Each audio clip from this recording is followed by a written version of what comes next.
राधे राधे दोस्तों, जय श्री कृष्णा। आज हम सुनेंगे श्री कृष्ण की बाल लीलाओं में से मुचुकुंद की मुक्ति की कथा के बारे में। तो आइए शुरू करते हैं हम इस कथा के बारे में। जब श्री कृष्ण नगर से बाहर आए तो काल्यावान ने प्रथम बार श्री कृष्ण के दर्शन किए, जो पीत वस्त्रधारी तथा असाधारण रूप से सुंदर थे। कालवन के सैनिकों के समूहों के मध्य से जाते हुए श्री कृष्ण ऐसे शोभायमान हो रहे थे जैसे मेघ समूह के मध्य चलता हुआ चंद्रमा शोभित होता है। सौभाग्यवंश काल्यवान को श्री कृष्ण के वक्ष के एक विशिष्ट चिन्ह श्रीवत्स की रेखाओं के दर्शन हुए। श्री कृष्ण के कंठ में पड़ी हुई कौस्तुभ मणि के दर्शन भी काल्यवान ने किए। काल्यवान ने चतुर्भुज सदृढ़ शरीर और नव विकसित कमल दल के समान लोचनों वाले विष्णु रूप श्री कृष्ण के दर्शन किए। मनोहर भाल और सुंदर सीमित मुख से युक्त चंचल बोहों तथा चालयमान कुंडलों वाले श्री कृष्ण आनंद मूर्ति प्रतीत हो रहे थे। श्री कृष्ण के दर्शन के पूर्व काल्यवन ने उनके विषय में नारद जी से रखा था, और जब नारद जी के वर्णों की पुष्टि हो गई, उसने श्री कृष्ण के विशिष्ट लक्षणों तथा उनके वक्ष पर के रत्नों को देखा। उसने श्री कृष्ण की अति सुंदर कमल माला, उनके कमल नयनों तथा उसी के समान अन्य मनोहर शारीरिक लक्षणों के दर्शन किए। उसने निष्कर्ष निकाला कि यह मनोहर व्यक्ति निश्चय ही वासुदेव है, क्योंकि नारद द्वारा पहले से सुने हुए सभी विवरण श्री कृष्ण की उपस्थिति से प्रमाणित हो जाते थे। श्री कृष्ण को बिना शास्त्रों तथा रथ के उसकी सेना में से गुजरते हुए देखकर काल्यवान चकित हो गया। वे पैदल चल रहे थे। काल्यवान श्री कृष्ण से युद्ध करने आया था, फिर भी वह इतना सिद्धांतवादी था कि उसने कोई भी शस्त्र नहीं लिया। उसने श्री कृष्ण से द्वंद्व युद्ध करने का निश्चय किया।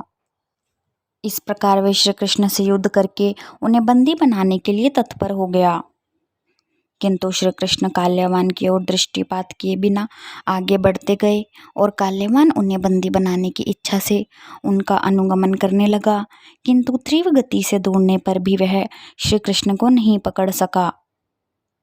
मन की गति से चलने वाले योगियों के द्वारा श्री कृष्ण को नहीं पकड़ा जा सकता है, उन्हें केवल भक्ति पथ का अनुसरण करने वालों के द्वारा प्राप्त किया जा सकता है। और काल्यवान को भक्ति का अभ्यास नहीं था। वह श्री कृष्ण को पकड़ना चाहता था, किंतु ऐसा करने में असमर्थ होकर वह पीछे पीछे जा रहा था। काल्यवान ने अत्यंत तीव्र गति से दौड़ना प्रारंभ कर दिया और वह सोच रहा था, अब मैं समीप आ गया हूँ, अब मैं उन्हें पकड़ लूंगा, किंतु वह उन्हें पकड़ न सका। श्री कृष्ण उसे दूर ले गए और एक पर्वत की गुफा में प्रविष्ट हो गए। काल्यवान ने सोचा कि श्री कृष्ण उसके युद्ध करने से बचने के लिए गुफा में आश्रय ले रहे हैं। वह इन शब्दों में उनकी भर्त्सना करने लगा। अरे कृष्ण, मैंने तो सुना था कि तुम यदुवंश में जन्मे एक महान शूरवीर हो, किंतु मैं देखता हूँ कि तुम एक कायर की भांति युद्ध से मुख मोड़कर भाग रहे हो। यह तुम्हारे वश की परंपरा तथा तुम्हारे नाम के योग्य नहीं है। तीव्रता से दौड़ते हुए काल्यवान श्री कृष्ण का अनुगमन कर रहा था, किंतु तब भी वह उन्हें नहीं पकड़ सका, क्योंकि वह पापी जीवन के समस्त दोषों से मुक्त नहीं था। वैदिक संस्कृति के अनुसार ब्राह्मण, क्षत्रिय और वैश्य आदि उच्च वर्णों के लोग तथा श्रमिक वर्ग भी जो विधि विधानों का पालन नहीं करते हैं, वे म्लेच्छ अथवा यवन कहलाते हैं। वैदिक समाज की योजना इस प्रकार की गई है कि संस्कार नामक सांस्कृतिक उत्कर्ष अथवा शुद्धिकरण की विधि से शूद्र भी धीरे धीरे ब्राह्मणों के पद तक उन्नति कर सकते हैं। वैदिक धर्म ग्रंथों के मतानुसार कोई भी जन्म से ब्राह्मण अथवा म्लेच्छ नहीं होता, जन्म से सभी शूद्र होते हैं। शुद्धिकरण की विधि द्वारा व्यक्ति ब्राह्मणत्व के स्तर तक अपनी उन्नति करता है। यदि वह ऐसा न करके अपना और भी पतन कर लेता है, तब वह म्लेच्छ अथवा यवन कहलाता है। काल्यवान भी यवनों तथा म्लेच्छों के वर्गों में से एक था। वह पापों से दूषित था और श्री कृष्ण के समीप नहीं पहुंच सका। अवैध काम, भोग, मांस भक्षण, जुआ खेलने तथा नशा करने के जिन सिद्धांतों को उच्च वर्णों के लिए वर्जित किया गया है, वह म्लेच्छों या यवनों के जीवन के अविभाज्य अंग हैं। इस प्रकार के पापों से बद्ध होने पर व्यक्ति ईश्वर साक्षात्कार की दिशा में कोई प्रगति नहीं कर सकता। भगवद गीता में पुष्टि की गई है कि पाप के फलों से पूर्ण रूप से मुक्त होने वाला व्यक्ति ही भक्ति अथवा कृष्ण भावनामृत में संलग्न हो सकता है। जब श्री कृष्ण ने गिरी कंदरा में प्रवेश किया तब काल्यावान विभिन्न कठोर शब्दों से भर्त्सना करते हुए उनका अनुगमन करता रहा। श्री कृष्ण अचानक असुर की दृष्टि से ओझल हो गए, किंतु काल्यावान उनका अनुगमन करता गया और वह भी गुफा में प्रविष्ट हो गया। उसने कंदरा के भीतर सर्वप्रथम एक व्यक्ति को सोते हुए देखा। काल्यावान श्री कृष्ण से युद्ध करने को अत्यंत अधीर था। जब उसने वहां श्री कृष्ण को नहीं देखा अपितु उनके स्थान पर एक व्यक्ति को सोते हुए देखा तो उसने सोचा कि श्री कृष्ण ही उस कंदरा में सो रहे हैं। काल्यावान को अपने बल का बहुत घमंड था और उसे विचार किया कि श्री कृष्ण उससे युद्ध करने से बचना चाहते हैं। अतएव सोए हुए व्यक्ति को श्री कृष्ण समझकर उसने उस पर एक तीव्र पदाघात किया। वह सोया हुआ व्यक्ति दीर्घकाल से सो रहा था। काल्यावान के पदाघात से जब उसकी निद्रा टूटी तो उसने तत्काल अपने नेत्र खोलकर समस्त दिशाओं में देखा। अंततः उसने अपने समीप खड़े हुए काल्यावान को देखा। उस व्यक्ति की निद्रा असमय में भंग कर दी गई थी, अतः वह अत्यंत क्रोधित था। जब उसने क्रोध भाव से काल्यावान पर दृष्टिपात की तो उसके नेत्रों से अग्नि की ज्वाला निकलने लगी और क्षण मात्र में काल्यावान जलकर भस्म हो गया।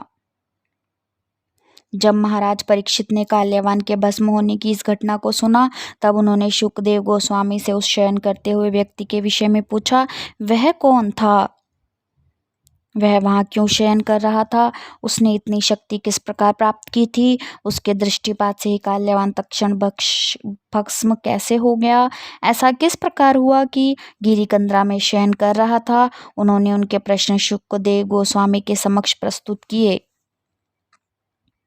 और श्री शुकदेव महाराज ने निम्न प्रकार से उत्तर दिया।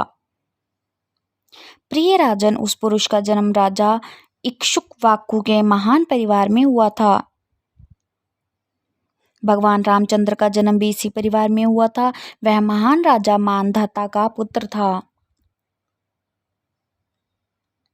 वह स्वयं भी एक महापुरुष था और मुचुकुंद के नाम से प्रसिद्ध था। राजा मुचुकुंद ब्राह्मण संस्कृति के वैदिक सिद्धांतों का अत्यंत दृढ़ता से पालन करता था और वह सत्य प्रतिज्ञ था। वह इतना बलशाली था कि असुरों से युद्ध करते समय इंद्र आदि देवता भी उसकी सहायता की याचना करते थे और इस प्रकार अनेक देवताओं की रक्षा करने के लिए उसने असुरों से युद्ध किया था। कार्तिकेय के नाम से विख्यात देवताओं के सेनापति राजा मुचुकुंद के युद्ध से कौशल से अत्यंत प्रसन्न थे, किंतु एक बार भी कार्तिकेय ने राजा से कहा कि वे असुरों से युद्ध करने में अत्यंत कष्ट उठा चुके हैं, अतः अब वह युद्ध से अवकाश लेकर विश्राम करें। सेनापति कार्तिकेय ने राजा मुचुकुंद को संबोधित किया, प्रिय राजन, देवताओं के हेतु अपना अपना सर्वस्व बलिदान कर दिया है। आपका राज्य किसी प्रकार के शत्रु के भय से मुक्त एक उत्तम राज्य था, किंतु आपने अपना राज्य त्याग दिया, अपने ऐश्वर्य अथवा संपत्ति की उपेक्षा की और अपनी व्यक्तिगत महत्वाकांक्षा की पूर्ति की भी चिंता नहीं की।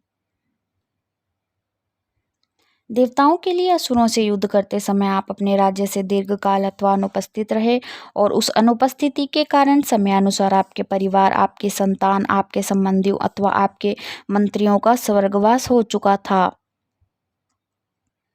काल किसी भी मानव की प्रतीक्षा नहीं करता।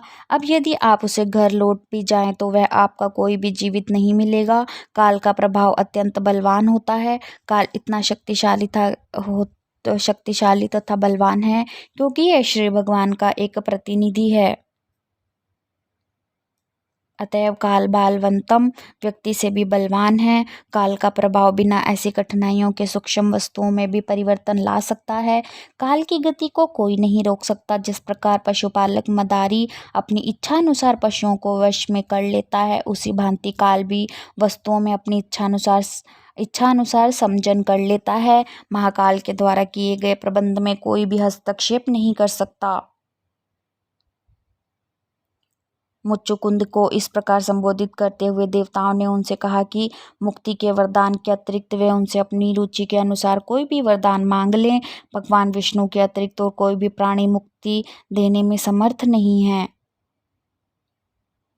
अतएव भगवान विष्णु अथवा श्री कृष्ण का दूसरा नाम मुकुंद है, क्योंकि वे मुक्ति दे सकते हैं।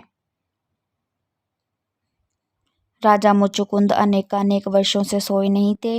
वे युद्ध के कर्तव्य में संलग्न थे और इसीलिए बहुत थके हुए थे। अतः जब देवताओं ने वरदान मांगने को कहा तो मुच्चुकुंद को केवल निद्रा का विचार आया। उन्होंने इस प्रकार उत्तर दिया, देवताओं में श्रेष्ठ प्रिय कार्तिकेय, अब मैं सोना चाहता हूँ। मैं आपसे यह वरदान चाहता हूँ कि जो कोई मेरी निद्रा में बाधा डालने का प्रयास करे और मुझे असमय उठाए, उसे मैं केवल एक दृष्टिपात से भस्म कर दूं। कृपया मुझे यह वरदान दीजिए। देवता कार्तिकेय सहमत हो गए और उन्होंने यह वरदान दिया कि वे पूर्ण विश्राम ग्रहण में समर्थ होंगे। तदंतर राजा मुच्चुकुंद ने पर्वत की गुफा में प्रवेश किया। कार्तिकेय के वरदान की शक्ति से मुच्चुकुंद द्वारा काले वन पर दृष्टिपात मात्र से वह भस्म हो गया।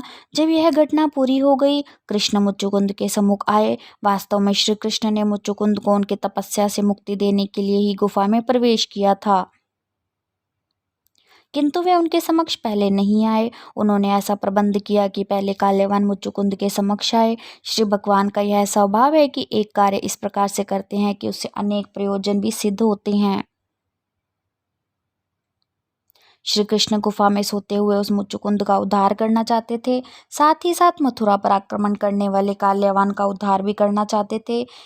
इस कार्य से उन्होंने सभी प्रयोजन सिद्ध कर लिए। जब भगवान श्री कृष्ण मुच्चुकुंद के समक्ष प्रकट हुए, तब राजा ने पीत वस्त्रधारी श्रीवत्स के चिन्ह से चिन्हित वक्ष वाले श्री कृष्ण के दर्शन किए। श्री कृष्ण के कंठ में कौस्तुभ मणि लटक रही थी। कंठ से लेकर जानुओं तक लटकती हुई वह जयंती माला धारण किए हुए श्री कृष्ण मुच्चुकुंद के समक्ष चतुर्भुजी विष्णु मूर्ति के रूप में प्रकट हुए। वे अत्यंत ज्योतिमय थे। उनके मुख पर अत्यंत सुंदर मुस्कान थी। उनके दोनों कानों में रत्न जड़ित कुंडल थे। श्री कृष्ण मानव की कल्पना से कहीं अधिक सुंदर लग रहे थे। वे न केवल उन लक्षणों से युक्त प्रकट हुए, अपितु उन्होंने मुच्चुकुंद पर एक अत्यंत तेजस्वी दृष्टि डाली और राजा का मन आकर्षित कर लिया। यद्यपि वे सर्वाधिक पुरातन श्री भगवान थे, तथापि वे एक नव किशोर के समान प्रतीत हो रहे थे और उनकी चाल मुक्त हिरण के समान थी। वे अत्यंत बलशाली प्रतीत हो रहे थे। बल में उनकी श्रेष्ठता इतनी अधिक है कि प्रत्येक मानव को उनसे भयभीत होना चाहिए। जब मुच्चुकुंद ने श्री कृष्ण के तेजस्वी स्वरूप को देखा, तब उनमें भगवान के विषय में कौतूहल उत्पन्न हुआ। उन्होंने अत्यंत विनयपूर्वक भगवान से प्रश्न करना आरंभ किया। प्रिय भगवान, क्या मैं पूछ सकता हूँ कि आप इस पर्वत कंदरा में कैसे आए? आप कौन हैं? मैं देख सकता हूँ कि आपसे चरण कमलों के समान हैं। कांटों तथा झाड़ुओं से पूर्ण रूप से वन में आप किस प्रकार चल सके, मुझे यह देखकर अचरज हो रहा है। अतएव आप बलवानों में परम बलवान श्री भगवान तो नहीं हैं? आप सहमत प्रकाश अथवा अग्नि के मूल स्रोत तो नहीं हैं? क्या मैं सूर्य, चंद्र तथा देवेंद्र, इंद्र आदि महान देवताओं में से आपको एक समझूं? अथवा आप किसी और ग्रह के अधिपति देवता लोकपाल हैं? मुच्चुकुंद को भली भांति ज्ञात था कि प्रत्येक उच्चतर लोक का अपना लोकपाल होता है। वे आधुनिक मानवों की भांति अज्ञानी थे, जो यह मानते हैं कि पृथ्वी लोक जीवों से पूर्ण है और अन्य ग्रह रिक्त हैं। श्री कृष्ण के किसी अज्ञात लोक के अधिपति देवता होने के विषय में मुच्चुकुंद की जिज्ञासा अत्यंत उपयुक्त थी। भगवान के शुद्ध भक्त होने के कारण राजा मुच्चुकुंद तत्काल समझ गए कि भगवान श्री कृष्ण उनके समक्ष इस प्रकार के ऐश्वर्य युक्त लक्षण में प्रकट हुए हैं। भौतिक ग्रहों के अधिपति देवताओं में से एक नहीं हो सकते थे।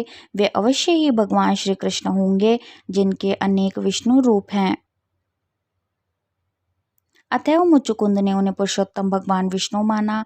मुचुकुंद को यह देख सकते थे कि भगवान की उपस्थिति से गुफा का गहन अंधकार नष्ट हो गया था। अतएव वे श्री भगवान के अतिरिक्त और कोई नहीं हो सकते थे। उन्हें भली भांति ज्ञात था कि जहाँ कहीं भी अपने दिव्य नाम, गुण अथवा स्वरूप में भगवान स्वयं प्रकट होते हैं, वहाँ अज्ञान का अंधकार नहीं हो सकता। वे अंधकार में रखे गए एक दीपक की भांति हैं। अंधकार युक्त स्थान को वे तत्काल प्रकाश से पूर्ण कर देते हैं। राजा मुचुकुंद भगवान कृष्ण का परिचय जानने के लिए अत्यंत उत्सुक हो गए। अतएव उन्होंने कहा, हे पुरुषोत्तम, यदि आप मुझे अपना परिचय जानने के योग्य समझते हैं तो कृपया मुझे बताइए कि आप कौन हैं। आपका वंश कौन सा है, आपका व्यवसाय क्या है, आपके परिवार की परंपरा गोत्र क्या है। राजा मुचुकुंद ने भगवान को पहले अपना परिचय देना उचित समझा, अन्यथा उन्हें भगवान का परिचय पूछने का कोई अधिकार न था। निम्न पद का व्यक्ति उच्च पद के वाले व्यक्ति का परिचय नहीं पूछ सकता। यदि पूछते समय वह अपना परिचय नहीं देता, यह शिष्टाचार है। अतएव राजा मुचुकुंद ने भगवान श्री कृष्ण को सूचित किया, प्रिय भगवान, पहले मुझे आपका अपना परिचय देना चाहिए। मैं सर्वाधिक प्रसिद्ध राजा इक्ष्वाकु के वंश से संबंधित हूँ, किंतु व्यक्तिगत रूप से मैं अपने पूर्वज के समान महान नहीं हूँ। मेरा नाम मुचकुंद है। मेरे पिता का नाम मानदत्ता था और मेरे बाबा महान राजा युवनाश्व थे। सहस्त्रों वर्ष तक विश्राम न होने के कारण मैं अत्यंत विश्रमित हो था और इस कारण मेरे शरीर के अंग शिथिल हो कार्य करने में लगभग असमर्थ थे। अपनी शक्ति को पुनः प्राप्त करने के लिए मैं इस एकांत कंदरा में विश्राम कर रहा था, किंतु किसी अज्ञात व्यक्ति ने मुझे उठने के लिए बाध्य कर दिया। यद्यपि मैं नहीं चाहता था, तथापि किसी ने मुझे उठा दिया है। इस प्रतिकूल कार्य के लिए मैंने एक दृष्टिपात मात्र से उस व्यक्ति को भस्म कर दिया है। सौभाग्यवश अब मैं आपके दैदीप्यमान तथा सुंदर रूप से आपके दर्शन कर सकता हूँ। अतएव मेरा विचार है कि मेरे शत्रु का वध का कारण आप हैं। प्रिय भगवान, आपकी अंग कांतिक मेरे नेत्रों को असहाय है, इसी कारण मैं ठीक से अपने दर्शन नहीं कर पा रहा। मैं भली भांति अनुभव कर सकता हूँ कि आप अपने तेज के प्रभाव से मेरी शक्ति कम हो गई है। मुझे ज्ञात है कि आप समस्त जीवों की आराधना के योग्य हैं। मुचुकुंद को अपना परिचय जानने के लिए उत्सुक देखकर भगवान श्री कृष्ण मुस्कुराते हुए इस प्रकार से उत्तर देने लगे, प्रिय राजन, मेरे जन्म, आविर्भाव, तिरोभाव अथवा कार्यकलापों के विषय में कुछ कहना व्यवहारिक रूप से असंभव है। संभवतः आपको ज्ञात होगा कि मेरे अवतार अनंत देव के अनंत मुख हैं और वे अनंत काल से मेरे नाम, यश, गुणों, आविर्भाव, तिरोभाव अथवा अवतारों का पूर्ण रूप से वर्णन करने की चेष्टा कर रहे हैं, किंतु फिर भी वह कार्य समाप्त नहीं कर सकते। अतएव मेरे कितने नाम और रूप हैं, यह ठीक ठीक जानना असंभव है। एक भौतिक विज्ञानी के लिए पृथ्वी के समस्त अणुओं की संख्या की गणना करना संभव हो सकता है, किंतु वह विज्ञानी भी मेरे अनंत नामों अथवा कार्यकलापों की गणना नहीं कर सकता। अनेक महान साधु व संतजन मेरे विभिन्न रूपों व कार्यकलापों की सूची बनाने की चेष्टा करते हैं। वे फिर भी पूर्ण रूप से सूची बनाने में असफल रहे हैं, किंतु चूंकि तुम मेरे विषय में जानने के इतने उत्सुक हो, अतः मैं तुम्हें सूचित करता हूँ कि आप भी जनसाधारण के आसुरी सिद्धांतों के विनाश के लिए तथा वेदों में कहे गए धार्मिक सिद्धांतों को पुनः स्थापित करने के लिए इस धरती पर प्रकट हुआ है। इस कार्य के हेतु ब्रह्मा मुझे नियंत्रित किया है, जो इस प्रकार के अधिपति देवता हैं। इस प्रकार मैं यदुवंश में उनके परिवार के एक सदस्य के रूप में प्रकट हूँ। मैंने विशेष रूप से यदुवंश में वसुदेव के पुत्र रूप से जन्म लिया है और लोग मुझे वासुदेव के नाम से जानते हैं। तुम्हें यह भी ज्ञात होगा कि पिछले जन्म में मैंने कालनेमी नाम से विख्यात कंस तथा ब्रह्मासुर जैसे अन्य अनेक असुरों का वध किया है। उन्होंने मुझसे शत्रुता की, अतएव मेरे हाथों उनका वध हुआ है। तुम्हारे सम्मुख उपस्थित असुर ने मुझसे शत्रुता की थी। और तुमने आप कृपा करके उस पर दृष्टिपात करके उसे भस्म कर दिया है। प्रिय राजन, मुच्चुकुंद, तुम मेरे महान भक्त हो तथा अपनी अहोतु की दया से दर्शन कराने के लिए मैं इस कंदरा में प्रकट हुआ हूँ। मैं अपने भक्तों के प्रति अत्यधिक स्नेह रखता हूँ। अपनी वर्तमान दशा से पूर्व जन्म में तुम मेरे महान भक्त थे तथा मेरी आहुति की दया के लिए प्रार्थना की थी। अतः मैं तुम्हारी मनोकामना पूर्ण करने के लिए तुमसे भेंट करने आया हूँ। अब तुम अपनी अभिलाषा के अनुसार मेरे दर्शन कर सकते हो।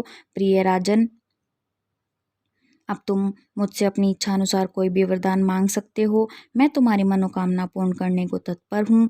यह मेरा सनातन सिद्धांत है कि जो कोई भी मेरी शरण में आता है, मेरी अनुकंपा से उसकी सभी कामनाएं पूर्ण होनी चाहिए। जब भगवान श्री कृष्ण ने मुच्चुकुंद को उनसे कोई भी वर मांगने का आदेश दिया, तब राजा अत्यंत हर्षित हो गया। उन्हें तत्काल की गर्ग मुनि की भविष्यवाणी स्मरण हो गई।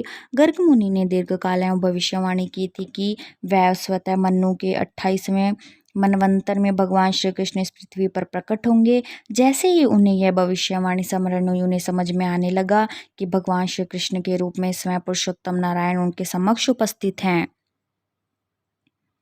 वे तत्काल भगवान के पद कमलों पर गिर पड़े और निम्न प्रकार से स्तुति करने लगे। प्रिय भगवान, मैं समझ सकता हूँ कि इस जगत में सभी जीव अपनी बहिरंगा शक्ति माया के द्वारा भ्रमित हैं और इंद्रिय तृप्ति की भ्रामक दृष्टि पर मोहित हैं।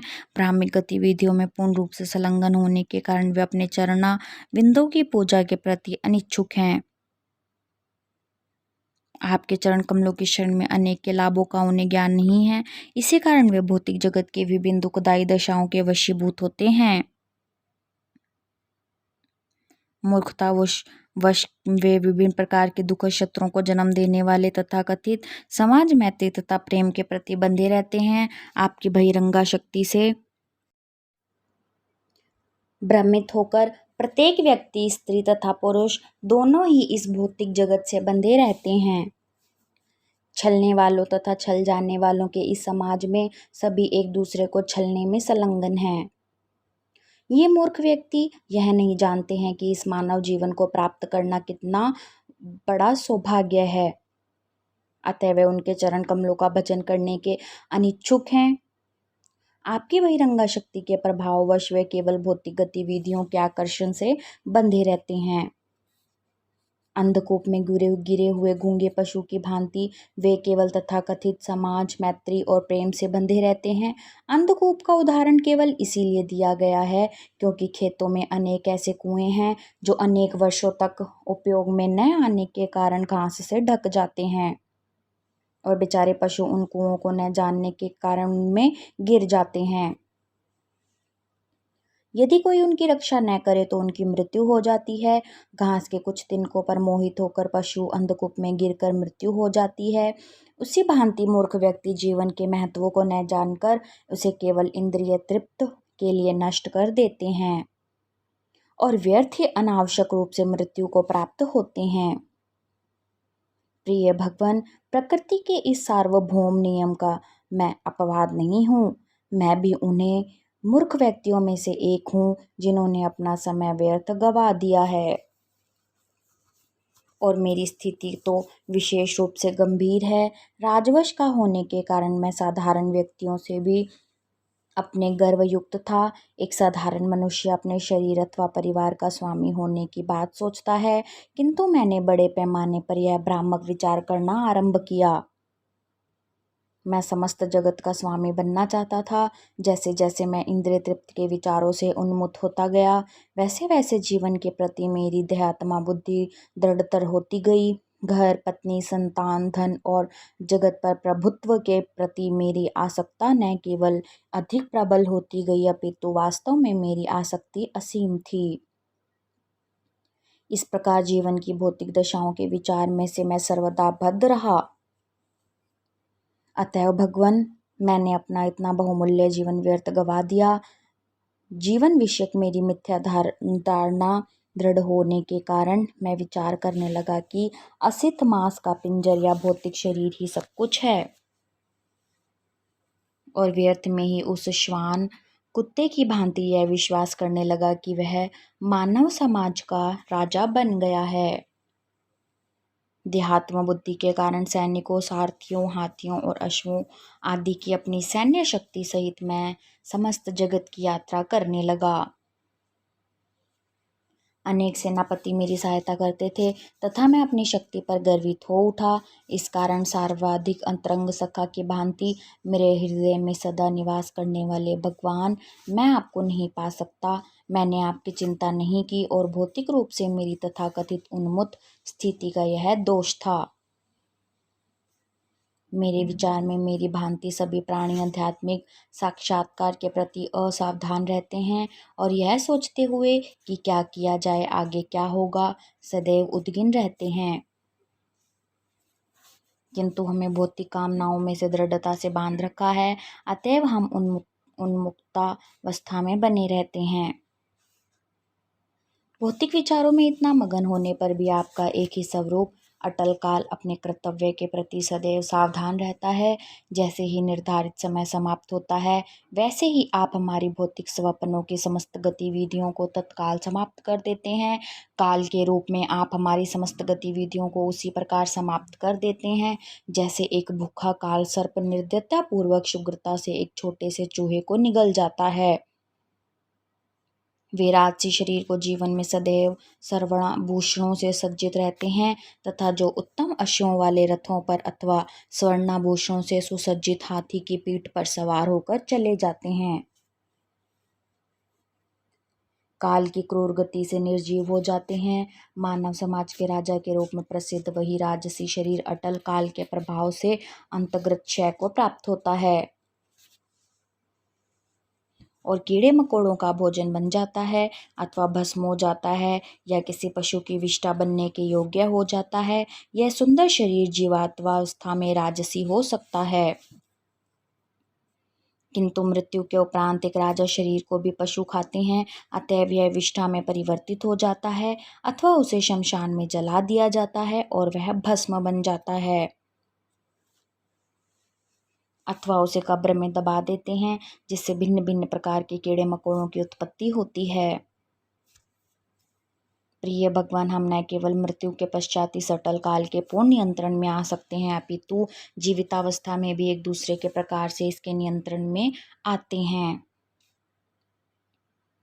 उदाहरण के लिए, भले ही एक मैं शक्तिशाली राजा हो सकता हूँ, फिर भी जगत पर विजय प्राप्त करने के पश्चात जब मैं घर वापस आता हूँ तब मैं अनेक भौतिक दशाओं के वशीभूत हो जाता हूँ और हो सकता है जब मैं विजयी होकर वापस आता हूँ तब समस्त अधीनस्थ राजा आकर प्रणाम करें, किंतु जैसे ही मैं महल के अंतःपुर में प्रवेश करता हूँ, मैं स्वयं अपनी रानियों के हाथों का खिलौना बन जाता हूँ और इंद्रिय तृप्ति के लिए मुझे स्त्रियों के चरणों पर गिरना पड़ता है।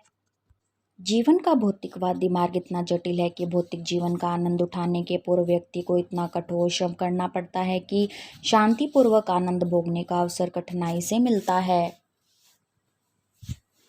भौतिक सुखों को प्राप्त करने के लिए व्यक्ति को कठोर आत्मसंयम अथवा तपस्या करनी पड़ती है, तब कहीं स्वर्गलोक में स्थान प्राप्त होता है। यदि व्यक्ति को एक अत्यंत धनी अथवा राज परिवार में जन्म लेने का अवसर मिलता है, उस अवस्था में वह वैभवशाली स्तर को बनाए रखने के लिए सदैव व्याकुल रहता है। अगले जन्म की तैयारी करने के लिए उसे अनेक प्रकार के यज्ञ संपन्न करने पड़ते हैं तथा दाने देने पड़ते हैं। जीवन की राजसी दशा में भी व्यक्ति न केवल राजनैतिक प्रशासन के कारण उद्विग्नताओं से पूर्ण रहता है, अपितु वह स्वर्ग में स्थान प्राप्त करने के बारे में भी चिंतित रहता है।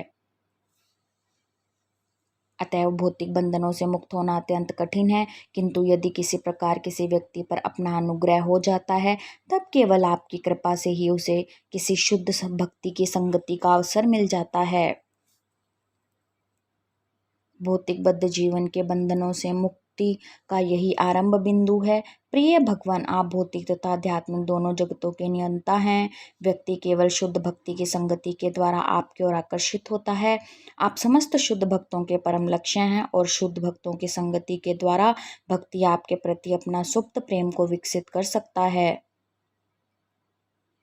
अतएव शुद्ध भक्तों की संगति में कृष्ण भावनामृत का विकास ही भौतिक बंधनों से मुक्ति का कारण है। प्रिय भगवान, आप इतने दयालु हैं कि अपने महान भक्तों के संग के प्रति मेरे अनिच्छुक होने पर भी मैं अपने मुझे गर्ग मुनि के समान शक्ति भक्ति का सत्संग प्राप्त कराकर मुझ पर परम अनुकंपा दर्शाई है।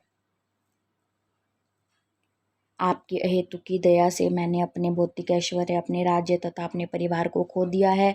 मेरे विचार में आपकी अहेतु की दया के बिना मैं इन सब बंधनों से मुक्त नहीं पा सकता था। राजा महाराज राजसी जीवन का विश्रमण करने के लिए कभी कभी साधु का जीवन स्वीकार करते हैं, किंतु आपकी विशिष्ट अहेतु की दया से मैं पहले से ही राजसी जीवन से वंचित हूँ। दूसरे राजाओं को राज्य और परिवार के बंधनों से मुक्त होने का प्रयास करना पड़ता है, किंतु आपकी दया से मुझे वैराग्य का अभ्यास करने अथवा साधु बनने की आवश्यकता नहीं है। प्रिय भगवान, इसीलिए मेरी आपसे प्रार्थना है कि मैं केवल आपके चरणाविंदों की दिव्य प्रेममयी सेवा करने में संलग्न रह सकूं। सभी प्रकार के भौतिक दूषणों से मुक्त शुद्ध भक्तों का यही ध्येय होता है। आप श्री भगवान हैं और आप मुझे मुक्ति सहित कुछ भी दे सकते हैं, किंतु ऐसा कौन मूर्ख है जो आपको प्रसन्न करने के उपरांत आपसे कोई ऐसी वस्तु मांगेगा जो भौतिक जगत में बंधन का कारण बने। मेरे विचार में कोई भी स्वस्थ चित्त व्यक्ति आपसे ऐसा वरदान नहीं मांगेगा।